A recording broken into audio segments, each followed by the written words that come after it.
Welcome, आप सभी लोगों का आज की क्लास में स्वागत है। हम लोग शुरू कर रहे हैं क्लासेस, है ना। लास्ट क्लास में जो परिचर्चा हम कर रहे थे उसी को कंटिन्यू करेंगे, उसी को आगे बढ़ाएंगे, उसी चर्चा को कंटिन्यू करेंगे। टॉपिक इंपॉर्टेंट है। लास्ट टॉपिक में हम आर्द्रता से जुड़े हुए पहलुओं के बारे में विस्तार से एक समझदारी बनाने का प्रयास कर रहे थे, है ना। कि आर्द्रता के बारे में आपसे चर्चा भी किया था कि जितनी भी जलवायु दशाएं हैं या जो भी वेदर कंडीशंस हम देख रहे हैं, सूखा पड़ रहा है या खूब बारिश हो रही है या चक्रवात बन रहे हैं, है ना, इन सब के पीछे वायु में आर्द्रता का होना जरूरी है। तो उस संदर्भ में आर्द्रता एक इंपॉर्टेंट महत्वपूर्ण कॉन्सेप्ट बन जाता है, फंडामेंटल कॉन्सेप्ट हो जाता है, जिसकी एक समझदारी आपको होनी चाहिए।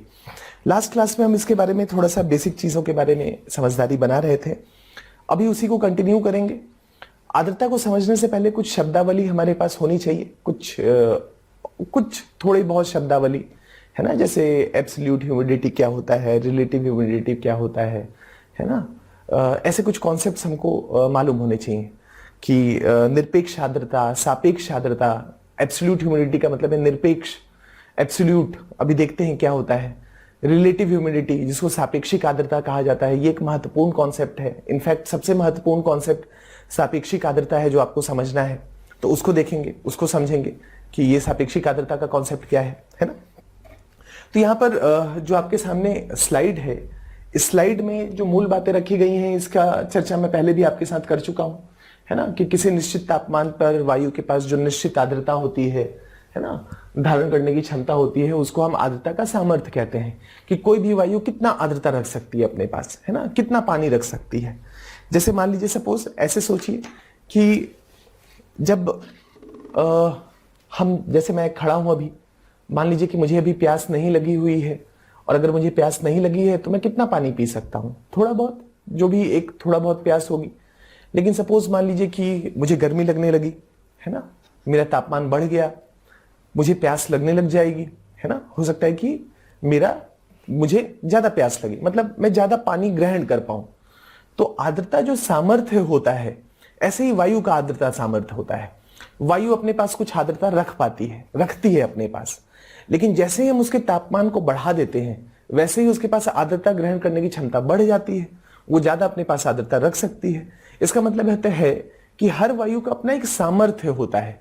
कोई भी जो वायुमंडल है, जो सामने आपके सामने एयर है, उस एयर में, वायु में कुछ आर्द्रता होगी। वो आर्द्रता जो है, मान लीजिए कि सपोज कि वो आर्द्रता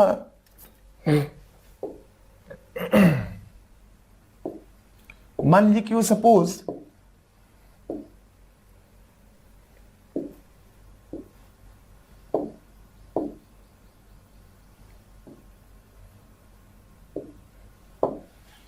मान लीजिए कि वो जो आर्द्रता है जो वायु के पास है,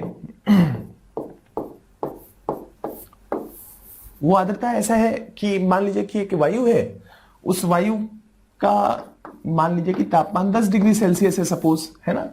10 डिग्री सेल्सियस उसका तापमान है। अब उस 10 डिग्री का मतलब है कि वायु बहुत ज्यादा गर्म नहीं है ना, अपेक्षाकृत ठंडी है।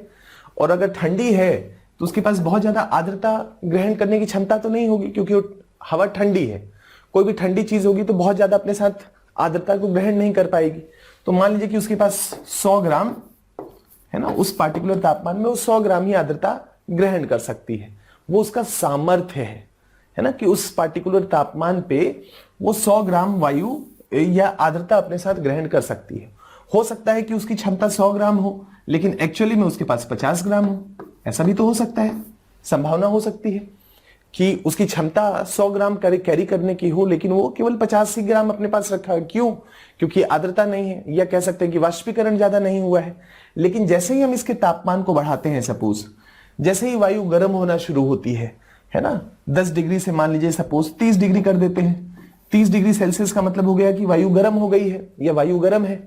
और गर्म वायु के पास जो सामर्थ्य होता है अपने साथ आर्द्रता रखने की, है ना, वो बोझा ढोने की, वो क्षमता अपेक्षाकृत ज्यादा होती है।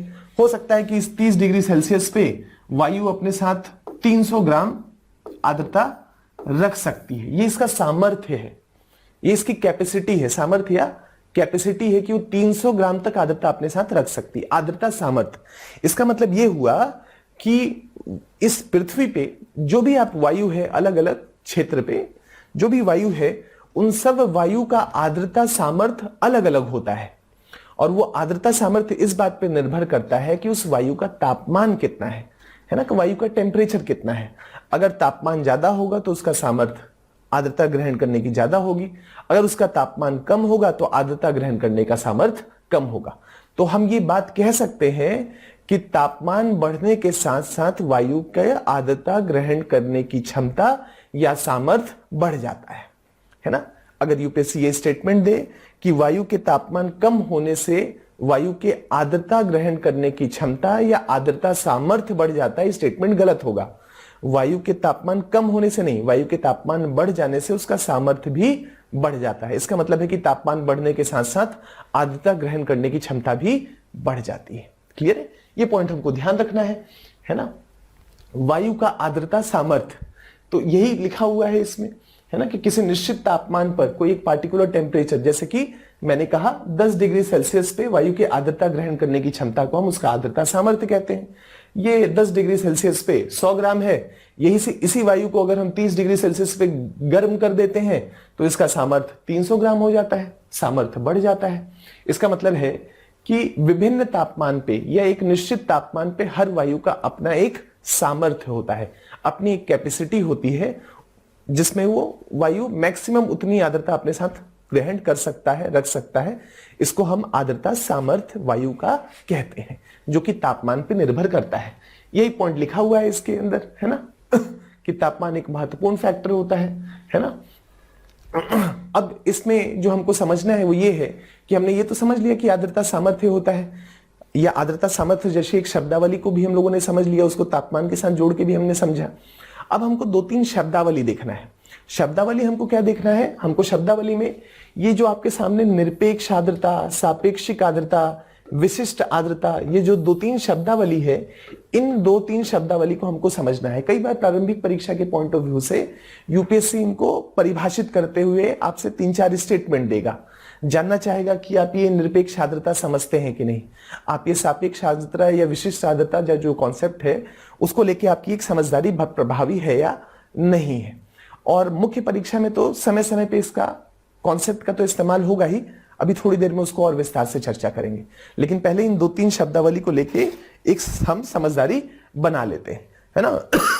तो आर्द्रता को जो हमको बताना है, समझाना है ना, या पेपर पे लिखना है हमको, तो जो हम एक्सप्रेस करेंगे, है ना, आर्द्रता को, उसको हम 2-3 पहलू से या 2-3 तरीके से हम उसको बता सकते हैं। एक है निरपेक्ष आर्द्रता, जो मैं आपको बता रहा था, निरपेक्ष आर्द्रता।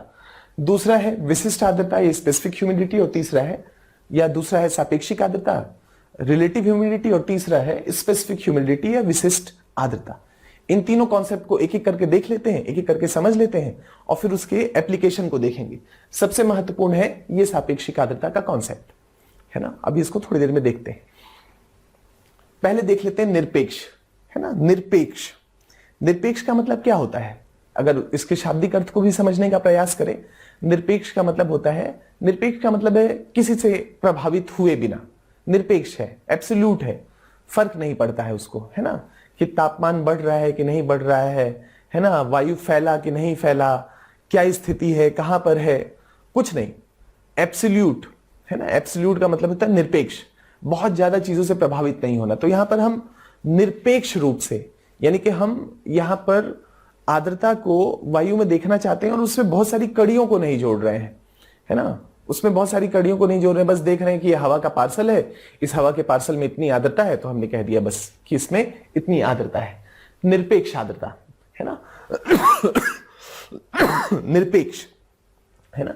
निरपेक्ष को सिंपली ऐसा समझिए कि मान लीजिए मान लीजिए कि ये एक बॉटल है, मान लीजिए कि एक बॉटल है ना। अब ये एक बॉटल है, तो इसको जब मैं शेक कर रहा हूं तो इसमें कुछ आवाज आ रही है, इसका मतलब है इसके अंदर कुछ है, लिक्विड है या गैसेस अवस्था में चीजें हैं इसमें प्रेशराइज तरीके से इसके अंदर डाली गई हैं। अब सपोज मान लीजिए कि ये जो बॉटल है, इस बॉटल का मान लीजिए कि 1000 स्क्वायर सेंटीमीटर क्यूब का एक एरिया है इसमें, है ना, या मान लीजिए कि 1 लीटर इसमें जो है वस्तु आ सकती है या लिक्विड आ सकता है, 1 लीटर इसमें आ सकता है। इसका मतलब है कि इसका अपना एक क्षेत्रफल है, एक बॉटल है, इसका अपना एक क्षेत्रफल है, और इस क्षेत्रफल में या इसका जो एरिया है इसमें कुछ जो है लिक्विड डाल दिया गया है।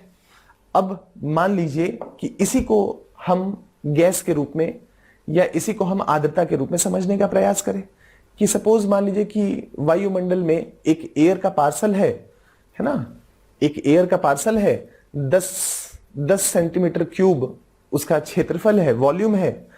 अब इतने बड़े एरिया में वायुमंडल में अगर इतना बड़ा अगर हम हवा का पार्सल ले लेते हैं तो उसमें आर्द्रता कितनी है, उसमें वायु में आर्द्रता कितनी है, इसी चीज को जब हम देखते हैं तो निरपेक्ष का मतलब है कि इसके तापमान से लेना देना नहीं है ना, ये हवा कहां पर है इससे हमको लेना देना नहीं है। हमको बस ये देखना है कि एक पार्सल ऑफ एयर है, ये 10 सेंटीमीटर लंबा चौड़ा है, इसका एक वॉल्यूम है या एक घन क्यूब मीटर है कुछ इसका एरिया, उस एरिया में कुछ इसके पास जो है जलवाष्प इसने अपने अंदर संजो के रखा हुआ है। अब इस क्षेत्रफल पे कितना इसने अपने अंदर जो है आर्द्रता को ग्रहण किया हुआ है, अगर हम इस बात को बता देंगे, इस बात को अगर हम किसी चीज से नाप लेंगे और नाप के अगर हमने बता दिया तो हम उसको कहेंगे निरपेक्ष आर्द्रता, एब्सोल्यूट ह्यूमिडिटी, कि इतने के अंदर इतनी आर्द्रता है। तो निरपेक्ष आर्द्रता को अगर हम कहना चाहें, व्यक्त करना चाहें तो ग्राम प्रति मीटर क्यूब, यानी कि ग्राम का मतलब है कि कितना ग्राम इसमें या इस बॉटल में है, और मीटर क्यूब का मतलब है कि इसका क्षेत्रफल है, इसका वॉल्यूम है। क्यूब का मतलब क्या होता है, एक ऐसा कोई भी वस्तु या कोई भी एक ऐसा बॉटल जिसका लेंथ हो, ब्रेड्थ हो और हाइट हो, L, B और H, है ना। किसी का भी क्यूब निकालने के लिए या उसका वॉल्यूम निकालने के लिए हमको उसका लंबाई, उसका चौड़ाई और उसकी गहराई मालूम होनी चाहिए, ये होता है ना। उसी में कोई वस्तु हो सकता है ना, कोई चीज रखा जा सकता है, तो वॉल्यूम होता है जिसको हम क्यूब में नापा जाता है, लेंथ, ब्रेड्थ और हाइट में।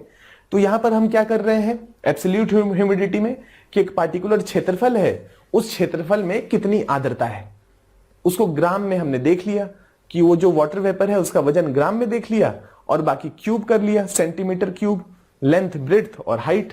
तो इसको हम कैसे व्यक्त करते हैं, ग्राम प्रति मीटर या प्रति सेंटीमीटर क्यूब या प्रति मीटर क्यूब। तो प्रति मीटर क्यूब कर लीजिए यहां पर कि कितना ग्राम प्रति मीटर क्यूब, 1 मीटर लंबा, 1 मीटर चौड़ा और 1 मीटर ऊंचा कोई वस्तु है, उसमें कितना ग्राम आर्द्रता है।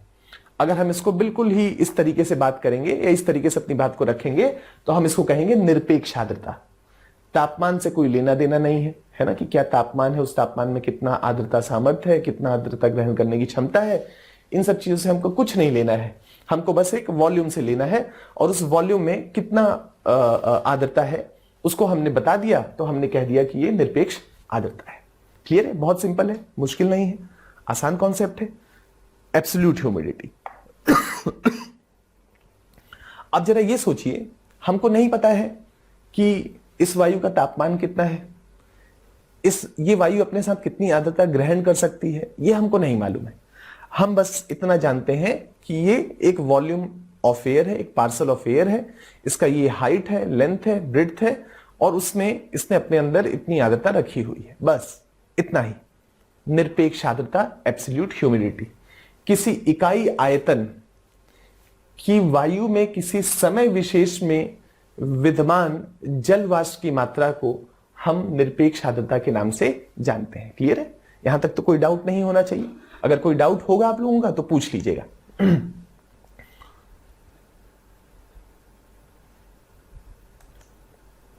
कोई डाउट हो यहां तक तो पूछ सकते हैं।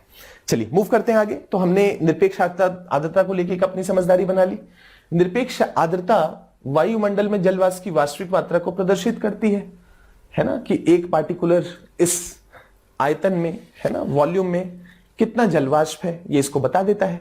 मान लीजिए कि वायुमंडल है, उस वायुमंडल में 5 ग्राम है, 5 ग्राम प्रति घन क्यूब जो है वो आर्द्रता है। इसका मतलब है कि प्रति घन क्यूब पे 5 ग्राम हमारे पास जो है आर्द्रता अवेलेबल है, यानी कि वायुमंडल में आर्द्रता है। तो निरपेक्ष आर्द्रता वायुमंडल में जल वाष्प की एक्चुअल मात्रा को बता देता है कि इतनी आर्द्रता जो है वो है। वायु के ऊपर जाके फैलना है ना, वायु जो ऊपर जाता है तो एक्सपेंड करता है ना, ऊपर जाके फैलना या संकुचन या सिकुड़ना के कारण उसके आयतन में परिवर्तन हो जाता है, जिसके कारण निरपेक्ष आर्द्रता परिवर्तित हो जाती है। इसका मतलब क्या हो गया, हमको मालूम है कि ये एक एरिया है ना। अब इस एरिया में आर्द्रता है, जलवाष्प है। सपोज मान लीजिए कि ये वायु ऊपर उठी, ऊपर उठने के बाद हल्की हुई तो फैल गई तो इसका क्षेत्रफल क्या होगा, बढ़ जाएगा ना। अभी इतने ही दूर में इतनी आर्द्रता है, लेकिन जैसे जैसे ऊपर गई तो ये फैलती गई, और अगर फैलती गई तो इसका क्षेत्रफल बढ़ गया। तो क्षेत्रफल बढ़ गया तो अब ज्यादा क्षेत्रफल में कम आर्द्रता हो जाएगी। इसका मतलब है कि निरपेक्ष आर्द्रता या एब्सोल्यूट ह्यूमिडिटी वायु के फैलने और संकुचन होने से उसमें आर्द्रता की मात्रा बढ़ सकती भी है और कम भी हो सकती है। बढ़ भी सकती है, कम भी हो सकती है, का मतलब क्या हो गया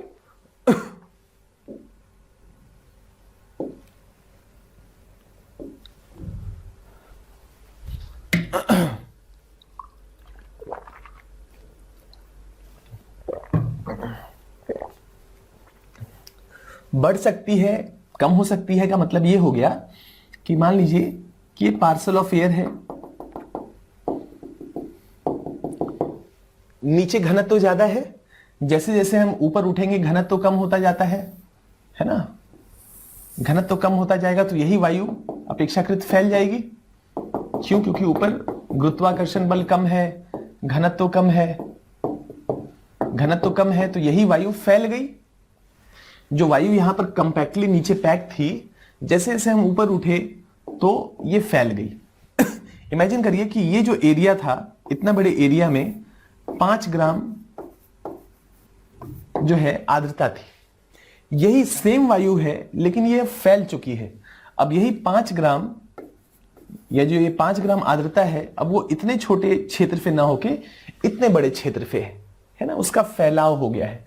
थोड़ा और ऊपर उठेगी तो थोड़ा और फैल जाएगी हवा, यानी कि इतना ही आर्द्रता अगर हवा और ऊपर उठेगी तो अपेक्षाकृत बड़े क्षेत्रफल पे होगी।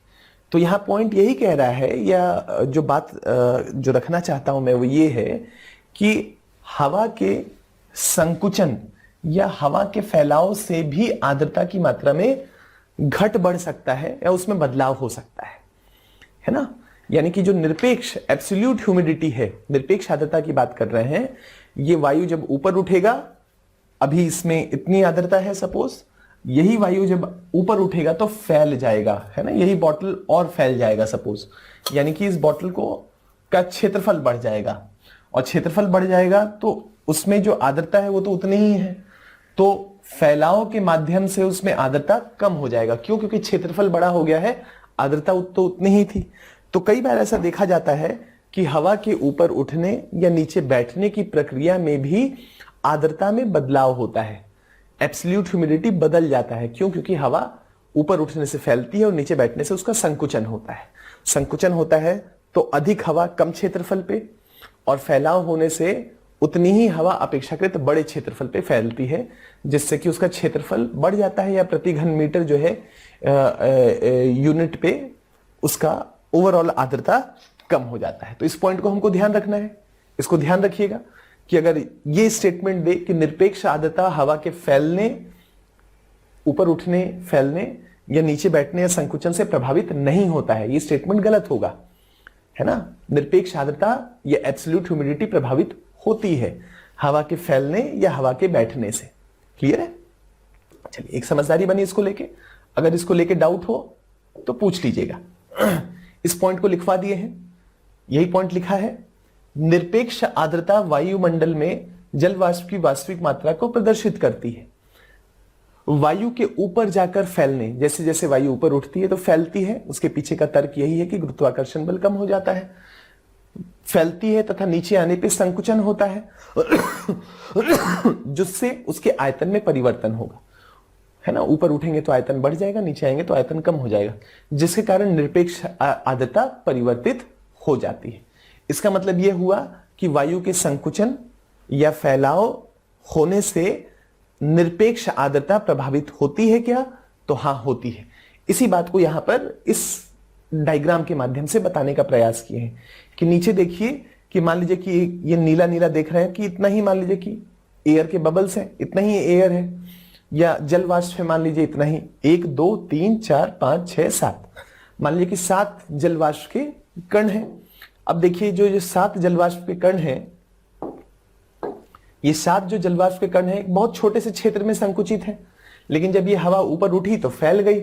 यही 6-7 जो कण हैं वो अपेक्षाकृत बड़े क्षेत्रफल पे हैं। इसका मतलब है कि बड़े एरिया को ऑक्युपाई हुए हैं, पहले कम एरिया था, है ना। मान लीजिए कि 1 सेंटीमीटर क्यूब में ही इतना आर्द्रता था, अभी ये इतना बड़ा हो गया है, मतलब इसकी तुलना में डबल एरिया लिया हुआ है, लेकिन आर्द्रता फिर भी उतनी है। तो ओवरऑल आर्द्रता क्या हो जाएगी? कम हो जाएगी। क्षेत्रफल बढ़ गया है, आर्द्रता उतनी ही है। इसका मतलब है यहां हुआ क्या है? यहां हुआ कुछ नहीं है, आर्द्रता घटी बढ़ी नहीं है, बस वायु का फैलाव हुआ है जिससे कि क्षेत्रफल बढ़ गया है। और क्षेत्रफल के बदलाव से निरपेक्ष आर्द्रता बदल सकती है ना। संकुचन से या फैलाव से आर्द्रता में परिवर्तन हो सकता है। अगर ऐसा यूपीएससी स्टेटमेंट दे तो उस स्टेटमेंट को स्वीकार करना है, उस स्टेटमेंट को मानना है। निरपेक्ष आर्द्रता में अगर स्टेटमेंट ये दे कि बिना आर्द्रता के जोड़े क्षेत्रफल के बढ़ने घटने से निरपेक्ष आर्द्रता बदल जाती है, तो स्टेटमेंट ठीक होगा, बदल जाती है ना, क्योंकि क्षेत्रफल बदल जाता है, एरिया बदल जाता है। तो एक समझदारी बनी इसको लेके कि ये निरपेक्ष आर्द्रता है। क्लियर हो गया? तो निरपेक्ष आर्द्रता को लेके एक कॉन्सेप्ट बना कि ये निरपेक्ष आर्द्रता होती है। निरपेक्ष आर्द्रता को तापमान से कुछ लेना देना नहीं है, बस एक क्षेत्रफल से लेना देना है कि एरिया क्या है, वॉल्यूम क्या है, आयतन क्या है उसका, और उसमें कितनी आर्द्रता उसमें विद्यमान है। इसको हम निरपेक्ष आर्द्रता कहते हैं। ठीक है, अब दूसरे कॉन्सेप्ट की तरफ बढ़ते हैं। दूसरा है जो महत्वपूर्ण कॉन्सेप्ट है वो है सापेक्षिक आर्द्रता। सबसे महत्वपूर्ण कॉन्सेप्ट है, सबसे जरूरी कॉन्सेप्ट है और सबसे ज्यादा इस्तेमाल होने वाला कॉन्सेप्ट है। और लगातार इस शब्दावली को आप लगातार अब इस्तेमाल करेंगे आने वाले समय में, है ना। ज्योग्राफी में हमेशा, क्लाइमेटोलॉजी में या जलवायु में आप समय समय पे इसका इस्तेमाल लगातार करते रहेंगे। सापेक्षिक आर्द्रता, इसको समझते हैं, इसको देखते हैं कि सापेक्षिक आर्द्रता क्या है। आसान है तो वही, बस हम इसको सापेक्ष, रिलेटिव, है ना। निरपेक्ष का मतलब है जैसा हमने देख लिया निरपेक्ष, अब हमको सापेक्ष देखना है।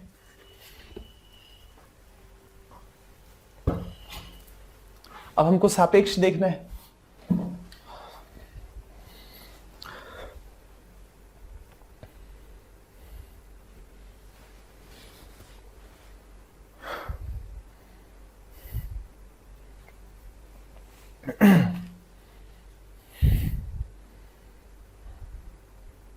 अब हमें सापेक्ष आर्द्रता देखना है।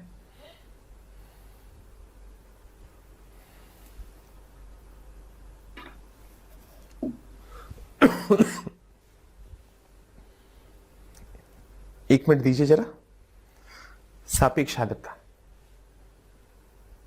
यहां तक कोई डाउट हो तो पूछ लीजिए।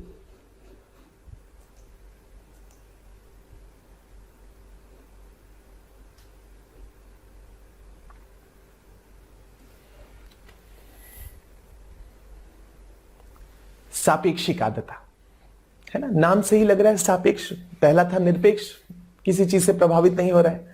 सापेक्ष का मतलब यहां क्या हो गया? सापेक्ष का मतलब हम किसी चीज से जोड़ के देख रहे हैं, हम उसको अलग करके नहीं देख सकते हैं, है ना। हम केवल ये नहीं कह सकते हैं कि इसमें ये इसका आयतन है, उस आयतन में आर्द्रता है, तो प्रति ग्राम या प्रति घन क्यूब मीटर पे इसमें 5 ग्राम जो है आर्द्रता है। सिर्फ इतना कह के हम मुंह मोड़ नहीं सकते हैं।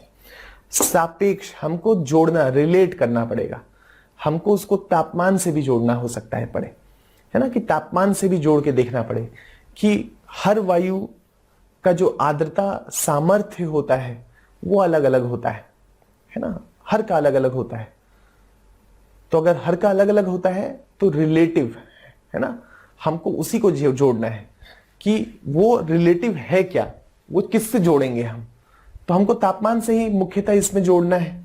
तो यहां पर अगर हम सापेक्षिक आर्द्रता को देखने का प्रयास करें तो किसी निश्चित वायु दाब पे, है ना, वायु का अपना एक दाब होता है, किसी निश्चित वायु दाब पे और किसी निश्चित तापमान पे हम सापेक्ष, है ना, हम कह रहे हैं कि हम इसको एब्सोल्यूट नहीं देख सकते हैं, हमको किसी से जोड़ना पड़ेगा।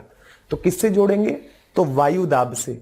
वायु का अपना एक दाब होता है, तो एक निश्चित वायु दाब पे, एक निश्चित तापमान पे, एक टेम्परेचर पे, है ना, वायु का आर्द्रता या वायु के अंदर कुछ आर्द्रता होती है। तापमान बदलने के साथ साथ उसमें आर्द्रता ग्रहण करने की क्षमता भी बदलती है, भी देखते हैं इसको। लेकिन एक निश्चित वायु दाब पे और एक निश्चित तापमान पर, है ना, वायु के निश्चित आयतन या उस पार्टिकुलर तापमान पे उसका अपना एरिया होगा, आयतन होगा। उस निश्चित तापमान पे, उस निश्चित वायु दाब पे वायु के साथ जो भी जलवाष्प होता है, जो भी जल की मात्रा उसके पास है ना, उसको उस आर्द्रता को हम सापेक्षिक आर्द्रता कहते हैं। सापेक्ष क्यों कह रहे हैं, निरपेक्ष क्यों नहीं कह रहे हैं? सापेक्ष इसलिए क्योंकि हम कह रहे हैं कि एक पार्टिकुलर तापमान पे, एक पार्टिकुलर वायु दाब पे, है ना, वायु का अपना एक दाब है, तो एक पार्टिकुलर दाब पे और एक पार्टिकुलर तापमान पे वो वायु अपने साथ कितनी आर्द्रता रखी हुई है। यानी कि वो वायु में आर्द्रता है, वो हमारे लिए महत्वपूर्ण है, लेकिन उसका तापमान क्या है, उसका दाब क्या है, ये भी हमारे लिए महत्वपूर्ण है। और एक निश्चित दाब पे, एक निश्चित तापमान पे जो वायु के पास आर्द्रता है, हमने कहा उसको सापेक्षिक आर्द्रता। आर्द्रता एक पार्टिकुलर तापमान के साथ, वायु का एक अपना तापमान है, उस तापमान पे वायु के पास कितनी आर्द्रता है ना, उस पार्टिकुलर वायु दाब पे, उस पार्टिकुलर तापमान पर आयतन की वायु की आर्द्रता सामर्थ्य के अनुपात को सापेक्षिक आर्द्रता कहते हैं, है ना, कि उसमें उस पार्टिकुलर तापमान पे कितनी आर्द्रता उपस्थित है। अब यहां पर दो बातें हैं। दो बातें क्या है? एक बात तो यह है कि मान लीजिए कि हम वायु का तापमान बढ़ा देते हैं तो उसमें आर्द्रता ग्रहण करने का सामर्थ्य बढ़ जाएगा। इसमें तो कोई दो राय नहीं है कि तापमान बढ़ता है तो उसमें आर्द्रता ग्रहण करने की क्षमता बढ़ती है। अभी थोड़ी देर पहले आपको समझा रहे थे ये बात। मान लीजिए कि वायु का अपना एक तापमान है, उस तापमान पे उसका कुछ सामर्थ्य होगा, है ना, कुछ क्षमता होगी। जरूरी नहीं है कि क्षमता के अनुरूप ही हमेशा हम उतना अपने पास आर्द्रता रखें, कि मान लीजिए कि 30 डिग्री पे अगर 300 ग्राम वायु आर्द्रता रख सकती है तो जरूरी नहीं कि उतनी आर्द्रता उसके पास हो, उसका सामर्थ्य है। लेकिन एक्चुअली में कितनी आर्द्रता है, हो सकता है 150 ग्राम ही हो, है ना, उस पार्टिकुलर तापमान पे।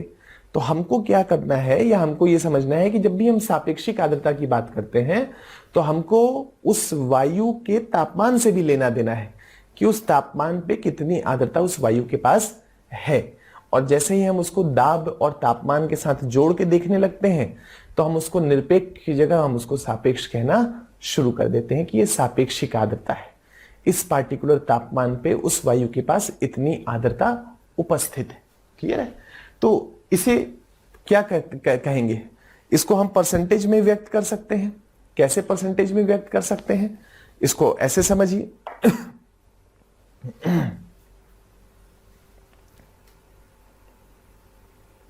इसको हम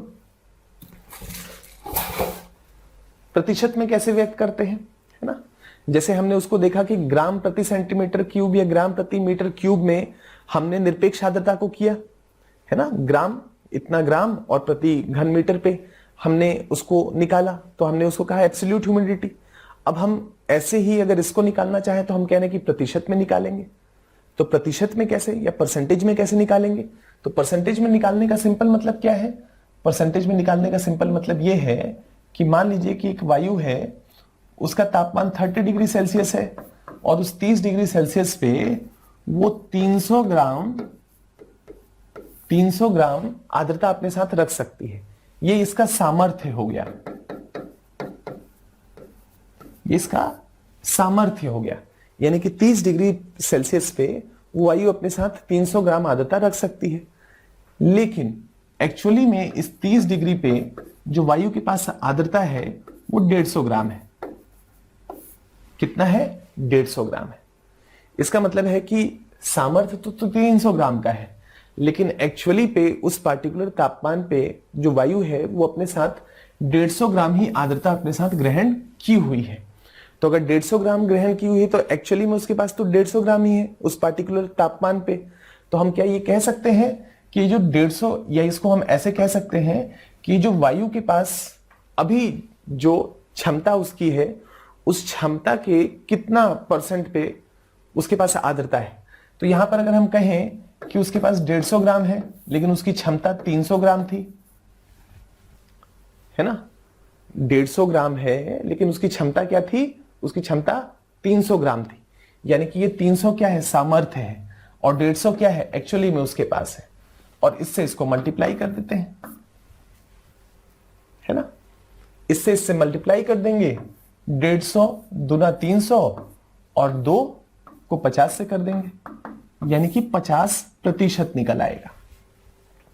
50% का मतलब क्या हो गया, इसका मतलब अगर अब इन्हीं दो आंकड़ों को बस कहें या देखें तो हम ये कह सकते हैं कि ये वायु अपने साथ 300 ग्राम आर्द्रता रख सकती थी एक पार्टिकुलर तापमान पे 30 डिग्री सेल्सियस पे, लेकिन ये अपने साथ 150 ग्राम आर्द्रता को रखी हुई है।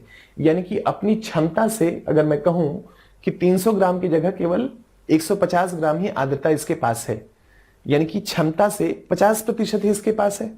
इसी को हम लोगों ने आंकड़ों के माध्यम से व्यक्त कर दिया कि इस तापमान पे वायु अपने साथ मैक्सिमम जो आर्द्रता रख सकती थी वो 300 ग्राम, लेकिन एक्चुअली में उसके पास 150 ग्राम है। तो इसको मैंने 100 से गुना कर दिया और 100 से गुना करते ही वो प्रतिशत बन जाता है। तो 150 बटा 300 गुने 100 किया और वो गुना भाग करने के बाद वो आ गया कितना, 50%। यानी कि 50% क्या हो गया, ये सापेक्षिक रिलेटिव ह्यूमिडिटी या सापेक्षिक आर्द्रता हो गई। सापेक्षिक आर्द्रता का मतलब कि वो जो वायु है, वो वायु अब उसके पास जो क्षमता है आर्द्रता ग्रहण करने की उस तापमान पे, उसके वो 50% पे है। यानी कि वायु 50% सैचुरेटेड है। जितना वायु अपने पास आर्द्रता रख सकती है उस आर्द्रता का 50% वो अपने साथ लेके घूम रही है, उसके पास इतनी आर्द्रता है। ठीक है, अब यहां पर मेरा पॉइंट ध्यान से सुनिएगा, इसको और आगे विस्तार देंगे, इसको ध्यान से सुनिएगा। जैसे जैसे ये मामला बढ़ेगा 50% से 60%, 70%, 80%, 90%, धीरे धीरे करके 100%, यानी कि इस तापमान पे हो सकता है कि 300 ग्राम ग्रहण करने की क्षमता है। तो अगर आर्द्रता वायु में धीरे धीरे करके बढ़ गया तो ये प्रतिशत लगातार बढ़ेगा, और जैसे जैसे प्रतिशत बढ़ता चला जाएगा 50 से 60, 70, 80, 90, तो इसका मतलब है कि वो वायु पूरी तरह से तृप्त वायु है ना। वायु तृप्त होती जा रही है, जितना आर्द्रता उस तापमान पे रख सकती है उतना उसके पास आर्द्रता है। जैसे ही 100 यानी कि 300 ग्राम उस तापमान पे पहुंच गई, तो उस 300 ग्राम का मतलब है कि वायु अब उससे ज्यादा आर्द्रता अपने पास रख नहीं सकती है, उससे ज्यादा आर्द्रता नहीं रख सकती है। तो अगर मैं 100% कहता हूं सापेक्षिक आर्द्रता, कि वायु की सापेक्षिक आर्द्रता 100% है, इसका मतलब है कि वो वायु जितना उस तापमान पे ग्रहण कर सकती थी आर्द्रता, उतना आर्द्रता उसके पास है, उससे ज्यादा वो आर्द्रता अपने पास रख नहीं सकती। इसी कॉन्सेप्ट का इस्तेमाल जलवायु विशेषज्ञों के द्वारा किया जाता है। जलवायु के विशेषज्ञ या क्लाइमेटोलॉजिस्ट इसी सापेक्षिक आर्द्रता का इस्तेमाल करते हैं, और जब वो देखते हैं कि वायु संतृप्त हो चुकी है, रिलेटिव ह्यूमिडिटी या सापेक्षिक आर्द्रता 100% पहुंच चुका है, इसका मतलब है अब वायु और आर्द्रता ग्रहण नहीं करेगी। इसका मतलब है कि अब अगर वाष्पीकरण हुआ और वायु में अगर जलवाष्प को ऐड किया गया तो वायु उस जलवाष्प को अपने पास नहीं रख पाएगी। वो जलवाष्प पानी के रूप में, बारिश के रूप में वो नीचे आ जाएगी। तो जैसे ही सापेक्षिक आर्द्रता 100% पहुंचता है और उसके बाद फिर भी अगर वायुमंडल में लगातार आर्द्रता ऐड होता है तो वो आर्द्रता वायु अपने पास रख नहीं पाती है और अलग अलग तरीके से बर्फ के रूप में, शीट के रूप में, है ना, पानी की बूंदों के रूप में वो नीचे चला आता है। तो जब भी वायु की सापेक्षिक आर्द्रता 100% पहुंच जाती है, पूरी संभावना होगी कि बारिश होनी है। इसलिए लगातार एक पार्टिकुलर तापमान पे कितना आर्द्रता ग्रहण करने की क्षमता है और कितना एक्चुअली में आर्द्रता है, इसको लगातार क्लाइमेटोलॉजिस्ट नजर रखते हैं और जैसे ही सापेक्षिक आर्द्रता 100 के आसपास पहुंचता है वैसे ही वो फोरकास्टिंग करना शुरू कर देते हैं कि बारिश होगी या बारिश की प्रबल संभावना है। क्लियर है? सापेक्षिक आर्द्रता, रिलेटिव ह्यूमिडिटी, इसकी एक समझदारी बनी है ना। तो यहां पर जैसे देखिए, अब मैं अगर ये कहूं, अब 2-3 स्टेटमेंट देता हूं, इस स्टेटमेंट को समझने का प्रयास करिए कि मान लीजिए कि 30 डिग्री सेल्सियस पे जैसा मैंने आपको बताया कि 300 ग्राम जो है वो वायु अपने साथ आर्द्रता रख सकती है। अगर मैं वायु के तापमान को कम कर दूं तो, मतलब मैं तो क्या ही कम करूंगा, लेकिन सपोज करिए कि अगर वायु के तापमान को अगर हमने कम किया, मतलब हम एक कॉन्सेप्ट बनाने का प्रयास कर रहे हैं, मान लीजिए कि वायु का तापमान 30 डिग्री से 10 डिग्री हो गया है ना। तो वायु का तापमान सपोज 30 डिग्री से 10 डिग्री हो गया तो उसका जो सामर्थ्य है या आर्द्रता ग्रहण करने की क्षमता है वो भी क्या होगी, कम हो जाएगी। तो इसका मतलब ये है कि जो हमने कहा था थोड़ी देर पहले कि जो निरपेक्ष आर्द्रता एब्सोल्यूट ह्यूमिडिटी होता है ना, उस एब्सोल्यूट ह्यूमिडिटी में बदलाव किया जा सकता है। एब्सोल्यूट ह्यूमिडिटी में या निरपेक्ष आर्द्रता में हवा को ऊपर उठाने या हवा को नीचे लाने की प्रक्रिया में उसका संकुचन और फैलाव होगा तो हम उसमें आर्द्रता में बदलाव हो सकता है ना, आर्द्रता घट बढ़ सकती है। वैसे ही हमको अब ये सोचना है कि सापेक्षिक आर्द्रता में बदलाव कैसे हो सकता है, क्या क्या तरीके हैं जिसके माध्यम से रिलेटिव ह्यूमिडिटी या सापेक्षिक आर्द्रता बदल सकती है। तो एक तो तापमान के घटने और बढ़ने से जो है उसमें बदलाव संभव है, उसमें पॉसिबल है। तो यहां पर हमको ये देखना है कि जैसे हमने कहा कि निरपेक्ष आर्द्रता बदल सकती है, एब्सोल्यूट ह्यूमिडिटी बदल सकता है अगर हवा का फैलाव या हवा का संकुचन होता है। ऐसे ही हमको 3 तरीके ध्यान रखने हैं कि जो सापेक्षिक आर्द्रता है, सापेक्षिक आर्द्रता में बदलाव 3 तरीकों से हो सकता है या 3 तरीके हैं जिसके माध्यम से जो सापेक्षिक आर्द्रता है उसमें बदलाव संभव है। वो क्या क्या है या वो कौन कौन से 3 तरीके हैं उसको जरा देख लेते हैं, समझ लेते हैं।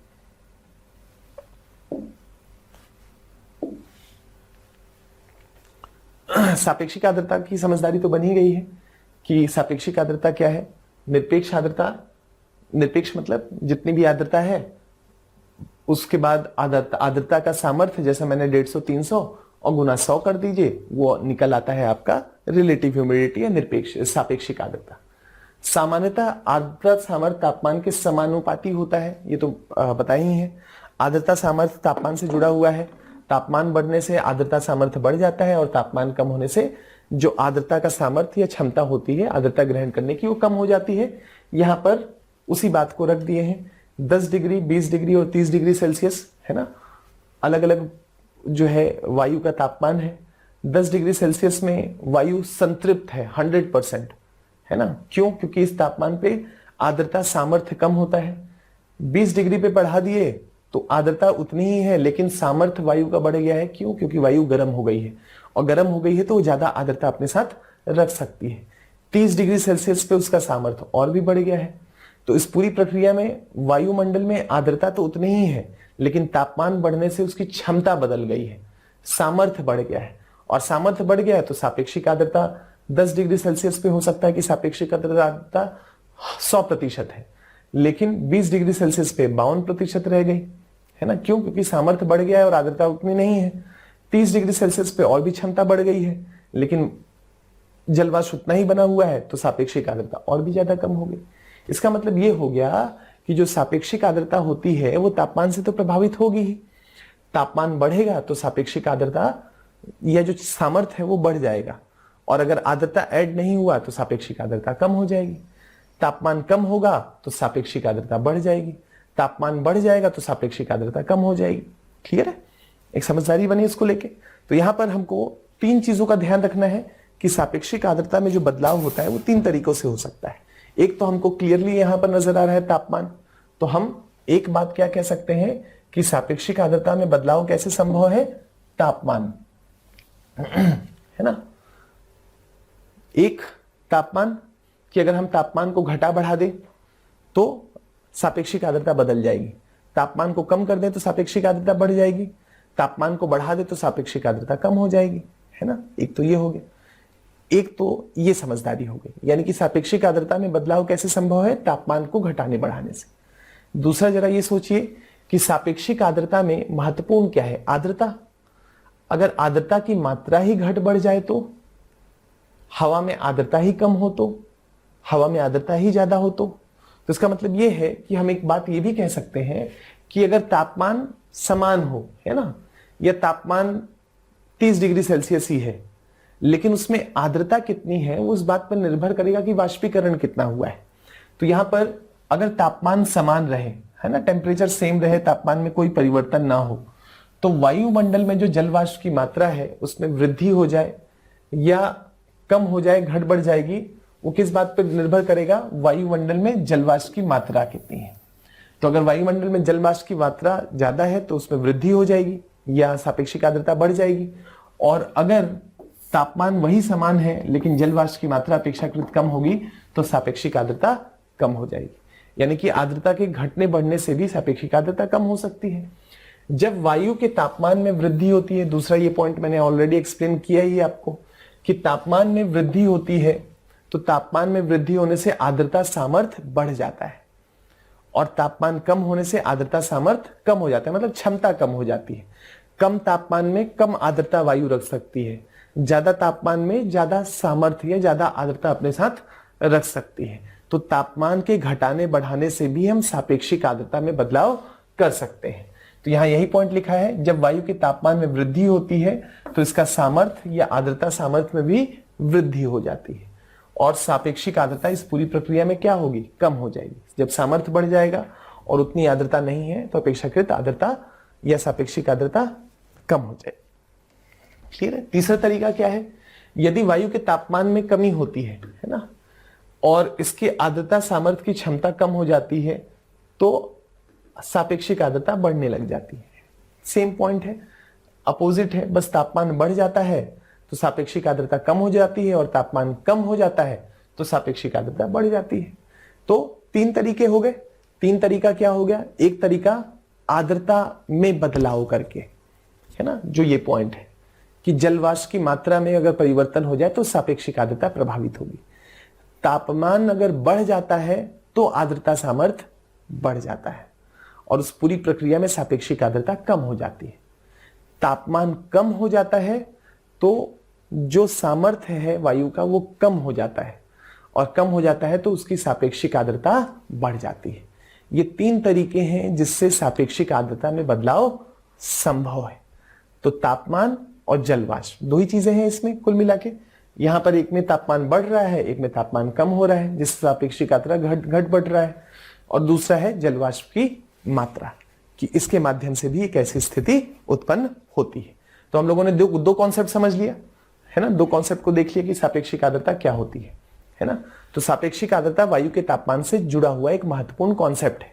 तापमान बढ़ेगा तो सापेक्षिक आर्द्रता कम होगा, तापमान कम होगा तो सापेक्षिक आर्द्रता बढ़ जाएगा। इस बात को आपको ध्यान रखना है ना, इस पॉइंट को ध्यान रखना है।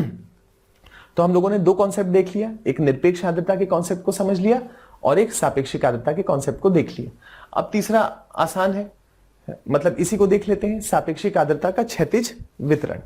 तो एक 10 मिनट का ब्रेक लेते हैं, और 10 मिनट के ब्रेक के बाद इस सापेक्षिक आर्द्रता का वितरण को भी समझने का प्रयास करते हैं। तब तक आप लोग इस स्लाइड पे फोकस करिए, है ना, इसको ध्यान से देखिए।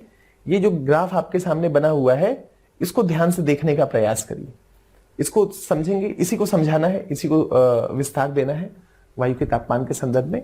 इसको जरा देखिए कि जो सापेक्षिक आर्द्रता है वो दिन भर में क्या घटता बढ़ता रहता है क्या, है ना। यहाँ पर मध्य रात्रि है, दिन का समय है, और रात का है, मतलब सुबह और शाम के बीच का है। तो जरा देखिए कि तापमान में परिवर्तन से क्या सापेक्षिक आर्द्रता में बदलाव हो रहा है, ये ग्राफ उस बात को बता रहा है। 10 मिनट का एक ब्रेक लेते हैं और ब्रेक के बाद फिर से शुरू करते हैं। चलिए शुरू करते हैं।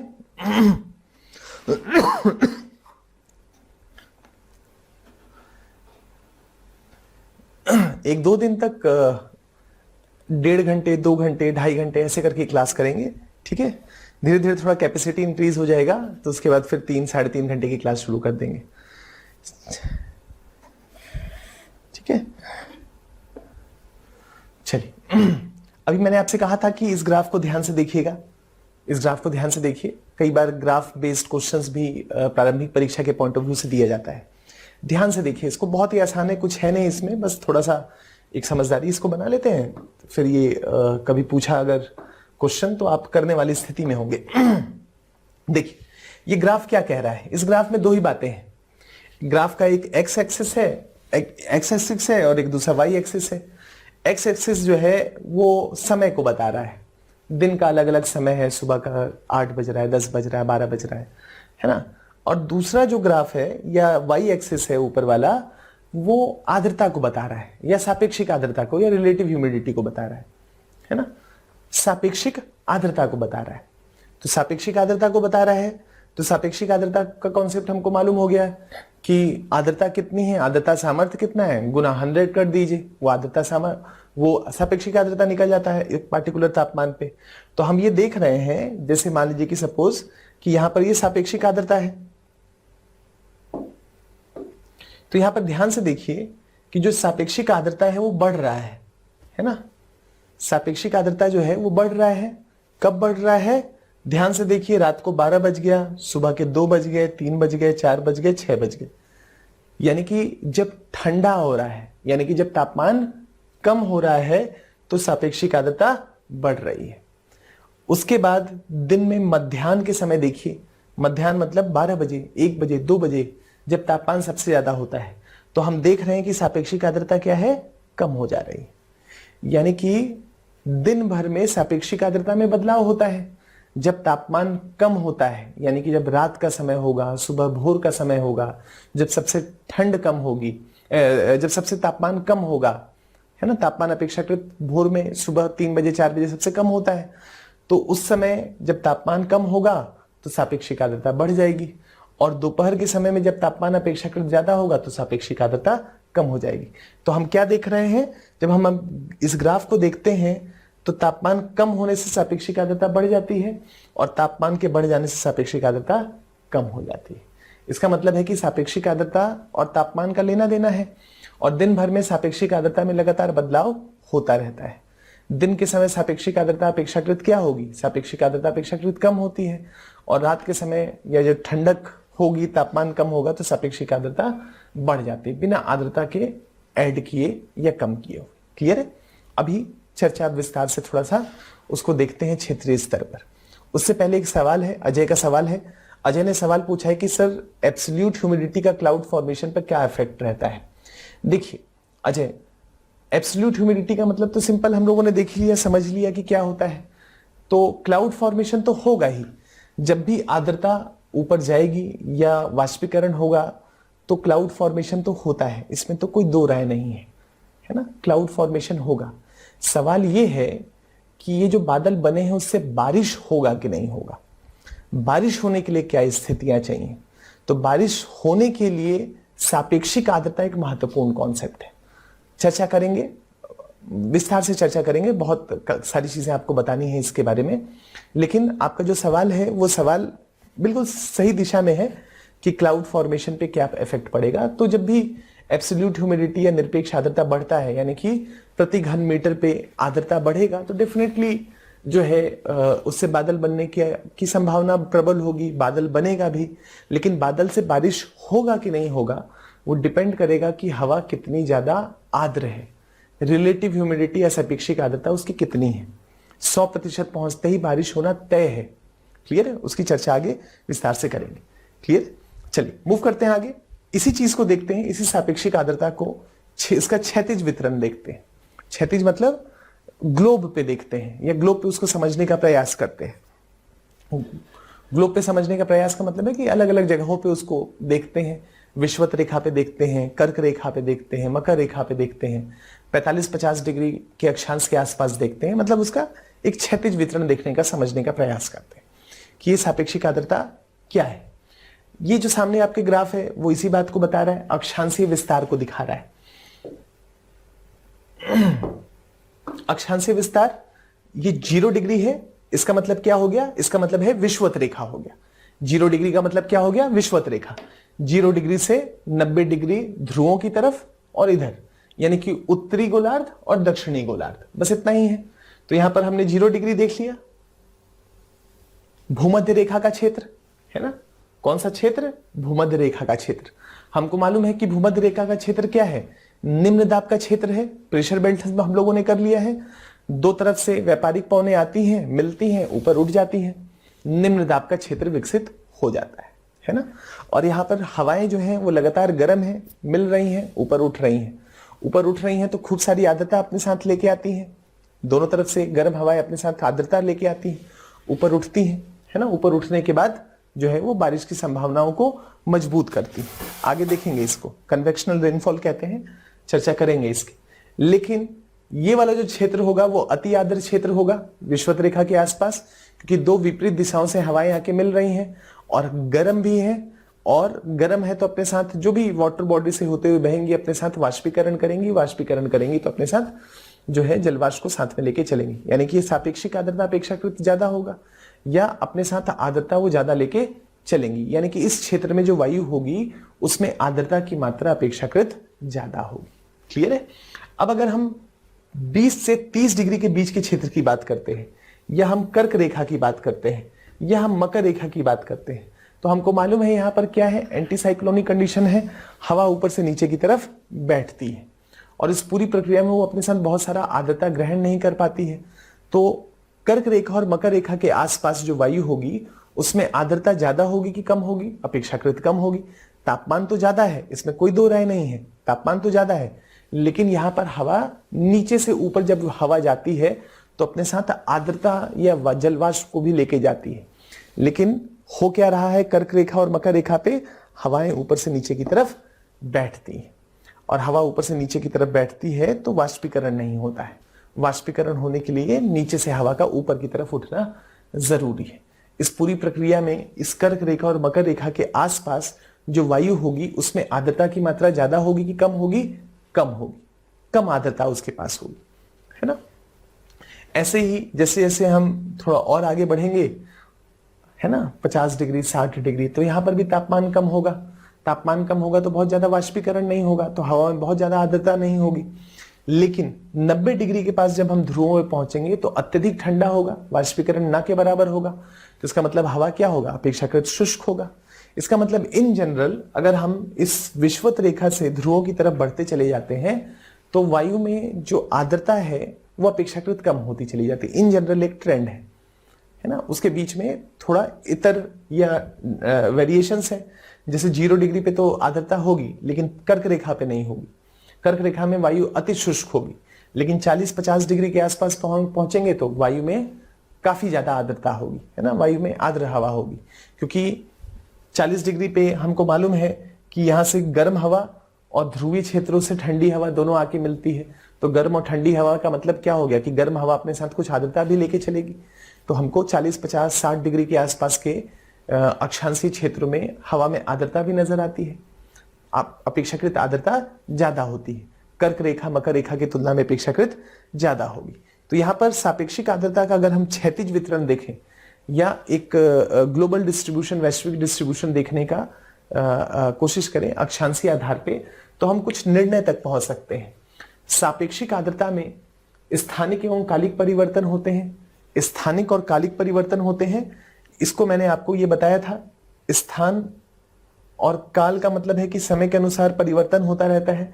पूरे दिन भर में अगर हम देखें तो रात के समय पे सापेक्षिक आर्द्रता देखते हैं कि बढ़ जाता है और वही दिन के समय देखते हैं तो सापेक्षिक आर्द्रता कम हो जाता है।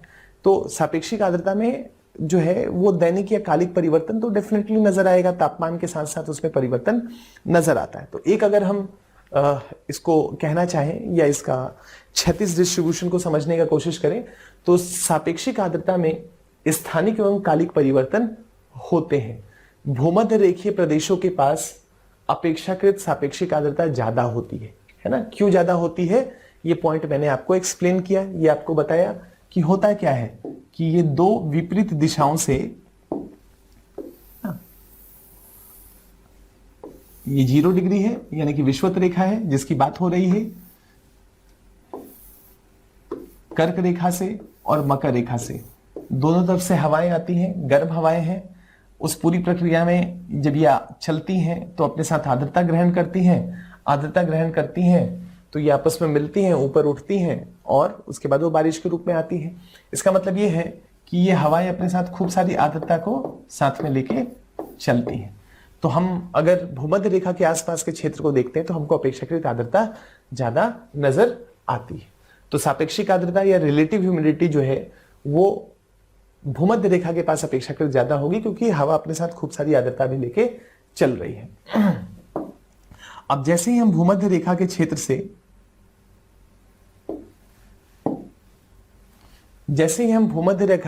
से कर्क रेखा की तरफ चलना शुरू करते हैं, 23.5 डिग्री उत्तर या दक्षिण की तरफ चलना शुरू करते हैं, तो क्या होता है, निरंतर कमी आती चली जाती है। और हमको मालूम है कि कर्क रेखा और मकर रेखा पे हवाएं ऊपर से नीचे की तरफ बैठ रही हैं, और कोई भी हवा जब नीचे से ऊपर की तरफ उठती है तो अपने साथ जलवाष्प को लेके चलती है, और ऊपर उठती है तो ठंडी होती रहती है, सापेक्षिक आर्द्रता भी उसकी बढ़ती है ना। ठंडा होने से, तापमान कम होने से उसका आर्द्रता तो उतना ही है, लेकिन तापमान कम हो गया तो सापेक्षिक आर्द्रता बढ़ जाती है। लेकिन जब कोई हवा ऊपर से नीचे की तरफ बैठती है तो लगातार गर्म होती है तो तापमान बढ़ जाता है, तापमान बढ़ता है तो उसका क्षमता भी बढ़ जाता है, तो सापेक्षिक आर्द्रता भी कम हो जाएगी उसके साथ साथ।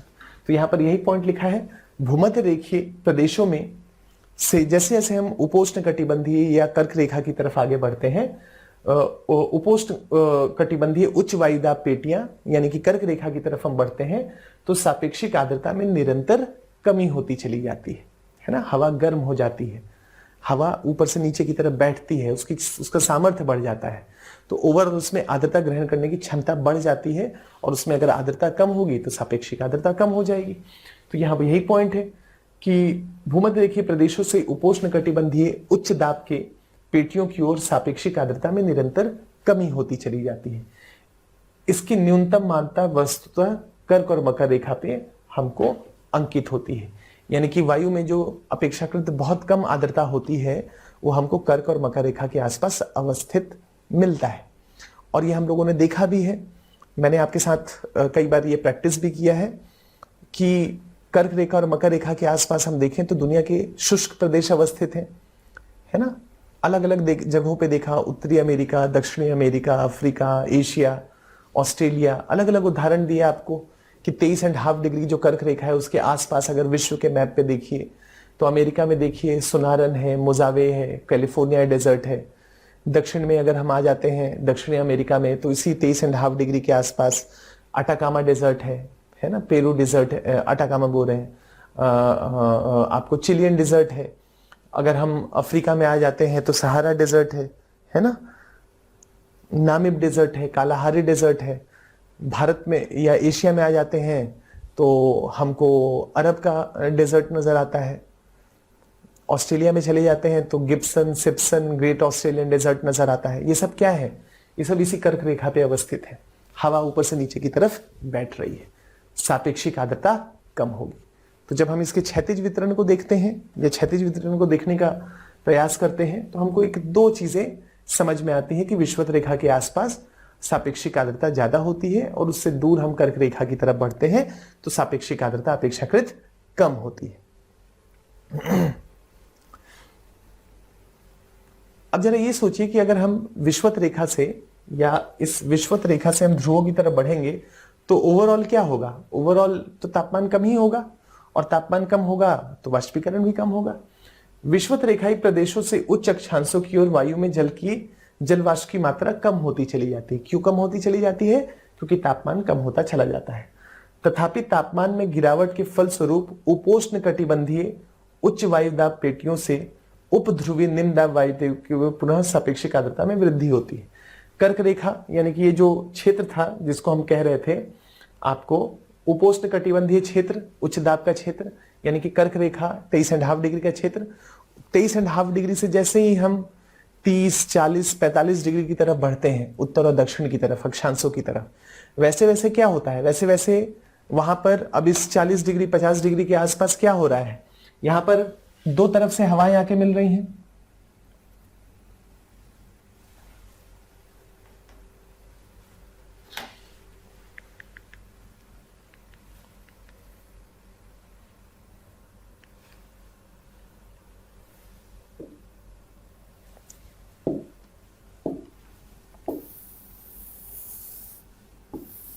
0 डिग्री, 23.5 डिग्री और ये मान लीजिए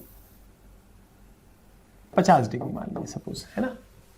तो ये जो 23.5 डिग्री पे हवा बैठी थी उसका एक हिस्सा इधर गया, एक हिस्सा इधर गया, है ना। और ध्रुवीय क्षेत्रों पे जो हवा बैठी थी उसका एक हिस्सा इधर आ गया। अब इधर से ये जो हवा चली 90 डिग्री से, ये हवा चली और इधर से हवा चली, ये वाली हवा गर्म है क्योंकि 23.5 डिग्री से होकर बहती हुई जा रही है। ये ध्रुवीय क्षेत्रों से बह रही है तो ये हवा अपेक्षाकृत ठंडी है। तो ये ठंडी और दो गर्म हवाएं आपस में मिली और मिलने के बाद क्या हुई, ऊपर उठ गई। ऊपर उठते ही वो ठंडी हुई तो तापमान कम होने से सापेक्षिक आर्द्रता बढ़ जाता है, ये हमको मालूम है। तो इसका मतलब क्या हो गया कि इस क्षेत्र में सापेक्षिक आर्द्रता क्या होगा, अपेक्षाकृत ज्यादा होगा। किसकी तुलना में, कर्क रेखा की तुलना में। क्यों ज्यादा होगा, क्योंकि यहाँ पर जो दो विपरीत दिशाओं से हवाएं आ रही हैं वो मिल रही हैं, मिलने के बाद ऊपर उठ रही हैं। ऊपर उठने के बाद उनका तापमान कम हो जाता है तो सापेक्षिक आर्द्रता बढ़ जाती है। इसका मतलब है कि विषुवत रेखा के आसपास सापेक्षिक आर्द्रता ज्यादा होगी। फिर हम यहाँ पहुंचे 23.5 डिग्री, यहाँ पर हवा ऊपर से नीचे की तरफ बैठ रही है तो तापमान बढ़ जाता है, सापेक्षिक आर्द्रता कम हो जाती है। फिर जैसे ही हम इस कर्क रेखा से उपध्रुवी क्षेत्रों की तरफ 50-60 डिग्री की तरफ चले, यहाँ पर दो विपरीत दिशाओं से हवाएं आई, मिलने के बाद ऊपर उठी, ठंडी हुई, सापेक्षिक आर्द्रता कम बढ़ गई, सापेक्षिक आर्द्रता बढ़ गई। तो यहाँ पर हमको अपेक्षाकृत सापेक्षिक आर्द्रता ज्यादा नजर आएगी, बारिश अच्छी होगी। इस क्षेत्र में 50 डिग्री 60 डिग्री के आसपास के क्षेत्रों में अच्छी बारिश होती है। और खास करके देखेंगे कि जो तटीय इलाके हैं वहां पर खूब अच्छी बारिश होती है। जैसे उदाहरण के लिए अगर 50 से 60 डिग्री के आसपास अगर यूके के लोकेशन को देखें, यूनाइटेड किंगडम, तो लगभग पूरे साल भर बारिश जैसी स्थिति बनी रहती है। दो दिशाओं से हवाएं मिली, ऊपर उठी, ठंडी हुई और बारिश की संभावना प्रबल हो गई, मजबूत हो गई, सापेक्षिक आर्द्रता अपेक्षाकृत ज्यादा होती है। तो यहां पर तीन बातों को हम लोगों ने समझा। सापेक्षिक आर्द्रता के क्षैतिज वितरण के संदर्भ में क्या समझा हम लोगों ने कि स्थानिक परिवर्तन होता है, बदलाव होता है, अक्षांशों के साथ साथ उसमें बदलाव होता है। विषुवत रेखा के पास अपेक्षाकृत ज्यादा होता है, जो कर्क रेखा मकर रेखा के आसपास है वहां पर सापेक्षिक आर्द्रता कम होती है। और जैसे जैसे हम इस कर्क रेखा से दूर होते हैं, थोड़ा और उत्तर में या उपध्रुवी क्षेत्रों में बढ़ते हैं, वैसे वैसे सापेक्षिक आर्द्रता दोबारा से बढ़ जाती है। तो यहां पर अगर सापेक्षिक आर्द्रता के क्षैतिज वितरण के बारे में आपको एग्जामिनर को बताना हो तो बताना है कि विषुवत रेखा के पास ज्यादा होती है, कर्क रेखा के पास कम होती है और फिर ध्रुवीय क्षेत्रों के पास अपेक्षाकृत ज्यादा होती है। अब जरा ये सोचिए कि क्या सूर्य के उत्तरायण और दक्षिणायन के साथ भी जो है सापेक्षिक आर्द्रता में बदलाव होगा? तो होगा। जब सूर्य उत्तर की तरफ होंगे या उत्तरायण होंगे तो अपेक्षाकृत गर्मी ज्यादा पड़ेगी।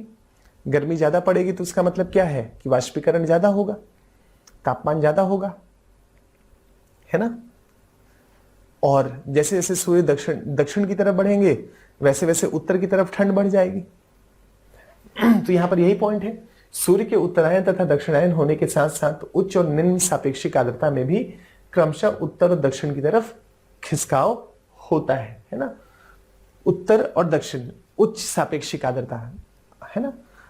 वाष्पीकरण होगा तो आर्द्रता भी बढ़ेगा वायु में। तो अगर वाष्पीकरण ज्यादा हो रहा है तो इसका मतलब है कि सापेक्षिक आर्द्रता बढ़ सकता है। तो जब सूर्य उत्तरायण होते हैं या उत्तर की तरफ मूव करते हैं तो तापमान तो बढ़ता है, लेकिन साथ ही साथ उसके साथ साथ वाष्पीकरण की दर भी बढ़ती है। और जब सूर्य दक्षिण की तरफ मूव करते हैं या विषुवत रेखा से दक्षिण की तरफ स्थापित हो जाते हैं तो उत्तरी हिस्से में या उत्तरी गोलार्ध में अपेक्षाकृत तापमान कम हो जाता है। तापमान कम हो जाता है और साथ ही साथ वाष्पीकरण की दर भी धीमी हो जाती है। इसका मतलब है कि सूर्य के उत्तरायण और दक्षिणायन के साथ साथ भी सापेक्षिक आर्द्रता बढ़ती और घटती। क्लियर? तो ये एक समझदारी है सापेक्षिक आर्द्रता को लेके कि ये सापेक्षिक आर्द्रता का क्षैतिज वितरण है। क्लियर है? अब अगर मैं कहूं कि सापेक्षिक आर्द्रता दिन के समय ज्यादा होगी या सुबह के समय सबसे ज्यादा होगी, तो सुबह के समय अपेक्षाकृत ज्यादा होगी। सापेक्षिक जब तापमान कम होगा तो सापेक्षिक आर्द्रता अपेक्षाकृत ज्यादा होगी, है ना। और दोपहर के समय जब तापमान अपेक्षाकृत ज्यादा होगा तो आपको ज्यादा वाष्पीकरण करना पड़ेगा, तब जाके आप उस पार्टिकुलर तापमान पे उतनी आर्द्रता को या जो सामर्थ्य उसके आसपास पहुंच सकते हैं। तो दिन के समय में सापेक्षिक आर्द्रता अपेक्षाकृत ज्यादा होती है और दोपहर के समय में सापेक्षिक आर्द्रता अपेक्षाकृत कम होती है। यह कह सकते हैं सापेक्षिक आर्द्रता प्रातः काल में अधिकतम तथा सायं काल में न्यूनतम होती है। क्यों सुबह के समय? क्योंकि तापमान कम होता है, तो ओवरऑल जो उस पार्टिकुलर तापमान में जो सामर्थ्य है वो कम रहेगा, और अगर उसके आसपास अगर आर्द्रता है तो सापेक्षिक आर्द्रता बढ़ जाएगी। और दोपहर के बाद यानी 3, 4, 5 बजे के आसपास जब, या 2 से 5 के बीच में जब अत्यधिक गर्मी पड़ी हुई होगी या गर्मी होगी, तो उस समय तापमान ज्यादा होगा, और तापमान ज्यादा होगा तो उस तापमान पे आर्द्रता ग्रहण करने का सामर्थ्य भी ज्यादा होगा। उस पूरी प्रक्रिया में सापेक्षिक आर्द्रता अपेक्षाकृत कम होगी। क्लियर है? तो एक समझदारी बनी इसको लेके। सापेक्षिक आर्द्रता के क्षैतिज वितरण के संदर्भ में एक मैंने आपके साथ चर्चा किया। क्लियर है? ठीक है, इतना ही रहने देते हैं, थक गए हैं थोड़ा, मतलब शायद कोविड के कारण जो कैपेसिटी है ओवरऑल बोलने की वो थोड़ी कम तो हो ही जाती है, तो थोड़ा इतने में ही थकान महसूस कर रहे हैं, तो इतना ही रहने देते हैं। कल थोड़ा कोशिश और करेंगे, थोड़ा और पुश करेंगे कि थोड़ा और ज़्यादा आगे बढ़े, इससे थोड़ा और आगे बढ़े। 2-4 दिन में नॉर्मल हो जाएगा, मतलब चीज़ों को हम एज पर जो रिक्वायरमेंट है, जो डिमांड है, उसको टारगेट कर पाएंगे। ठीक है, कुछ सवाल अगर आप लोगों के हैं तो पूछ लीजिए। एक सवाल है, सुनील का सवाल है, सुनीत का सवाल है सर, भूमध्य रेखा सापेक्षिक आर्द्रता, भूमध्य रेखा पे सापेक्षिक आर्द्रता अधिकतम होती है, इस पर चर्चा कर दीजिए। भूमध्य रेखा पे सापेक्षिक आर्द्रता ज्यादा होती है। देखिए, भूमध्य रेखा का मतलब क्या हो गया? 0 डिग्री।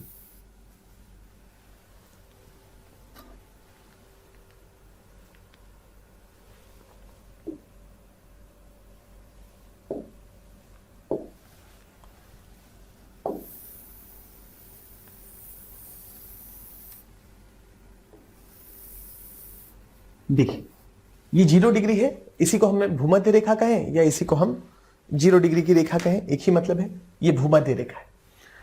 इस भूमध्य रेखा को लेकर हमारी समझदारी क्या है कि पृथ्वी लगातार पश्चिम से पूरब की तरफ घूम रही है ना, लगातार पश्चिम से पूरब की तरफ घूम रही है, और उसके साथ साथ जो भी वस्तुएं हैं वो सब घूम रही हैं। ये 23.5 डिग्री का कर्क मकर रेखा है, ये 23.5 डिग्री का कर्क रेखा है। हमको मालूम है, या हम लोगों ने जो पढ़ा है उसमें हम लोगों ने ये देखा है कि कोरियोलिस बल के बारे में हमने जब चर्चा किया था तो हमने देखा था कि हवाएं जो हैं जब यहां से चलती हैं तो वो दाहिनी तरफ मुड़ जाती हैं, है ना, उत्तरी गोलार्ध में। क्यों? क्योंकि गति सबसे ज्यादा विषुवत रेखा पे है, और जो हवाएं जब यहां से चलती हैं तो चूंकि गति यहां सबसे ज्यादा है तो हमेशा वो पीछे पहुंचती हैं, आगे नहीं पहुंचती हैं, क्योंकि जहां से चल रही हैं यहां पर गति कम है, यहां पर गति अपेक्षाकृत ज्यादा है, तो ये दाहिनी तरफ डिफ्लेक्ट हो जाती है। अब ये जो हवा चली है ना, ये जो हवा चली, ये सोच के देखिए कि यहां पर समुद्र भी होगा, पानी भी होगा, अलग अलग जगहों से होके ये चली। अलग अलग जगहों से जब ये होके चलेगी तो ये कहां से चलना शुरू की थी? ये 23.5 डिग्री कर्क रेखा से होकर चलना शुरू की थी। हवा पहले ऊपर से नीचे की तरफ बैठी थी कर्क रेखा पे, और बैठने के बाद इसका विस्तार हुआ था तो उसका एक हिस्सा नीचे की तरफ बहा था और एक हिस्सा इस तरफ आगे मूव किया था। अब ये जो हवा 23.5 डिग्री से चलना शुरू हुई है, ये हवा गर्म है। जब ये क्षैतिज रूप से इसका विस्तार होना शुरू हुआ, ऊपर से नीचे बैठी, और जब इसका विस्तार होना शुरू हुआ तो ये हवा गर्म है, और ये गर्म हवा जब आगे बढ़ेगी, और इमेजिन करिए कि समुद्र के ऊपर से होके बही, नदी के ऊपर से होके बही, जो भी उसके सामने रास्ते में आया उसके ऊपर से होके जब बह रही है तो लगातार उसका वाष्पीकरण करेगी, यानी कि जलवाष्प लगातार निचोड़ रही होगी, ये हवा निकाल रही होगी। क्यों? क्योंकि इसका तापमान ज्यादा है। तो इसका मतलब है कि ये जो हवा है इसका तापमान तो ज्यादा है, लेकिन साथ ही साथ ये अपने साथ खूब सारी आर्द्रता या वाष्पीकरण को भी लेके चल रही होगी। ठीक है, चलना शुरू की, चलती रही और खूब सारा आर्द्रता अपने साथ लेके चली। ऐसी स्थिति यहां पर है, यहां पर भी हवा ऐसे ही चल रही है, सॉरी, ये हवा ऐसे चल रही है और ये भी चल रही है, तो ये भी अपने साथ खूब सारी आर्द्रता को लेके चल रही है, क्योंकि ये भी गर्म जगह से है, 23.5 डिग्री मकर रेखा से होकर चल रही है, तो खूब गर्म जगह से चल रही है तो इसके पास भी तापमान ज्यादा है, और जिस भी वस्तु के ऊपर से, पानी से, समुद्र से, नदी से, पेड़ पौधों के ऊपर से होते हुए बह रही है, ये उस पूरी प्रक्रिया में खूब सारा अपने साथ वाष्प लेके चल रही है, और खूब सारा वाष्प लेके चल रही है तो ये हवा चलती रही, इधर से ये हवा आई और 0 से 10 डिग्री उत्तर और दक्षिण के बीच में दोनों मिले तो दोनों ही गर्म है, दोनों के पास खूब सारी आर्द्रता है, और दोनों की आर्द्रता आके मिल गई, और दोनों की आर्द्रता आके मिल गई तो अपेक्षाकृत आर्द्रता क्या होगी, हवा की बढ़ जाएगी। ये भी आर्द्रता लेके आई, ये भी आर्द्रता लेके आई। अब जब ये दोनों मिले तो मिलने के बाद अब क्या होगा, अब क्या, तो दोनों मिलने के बाद ऊपर उठेंगे, और जैसे ही ऊपर उठेंगे वैसे ही तापमान कम हो जाता है।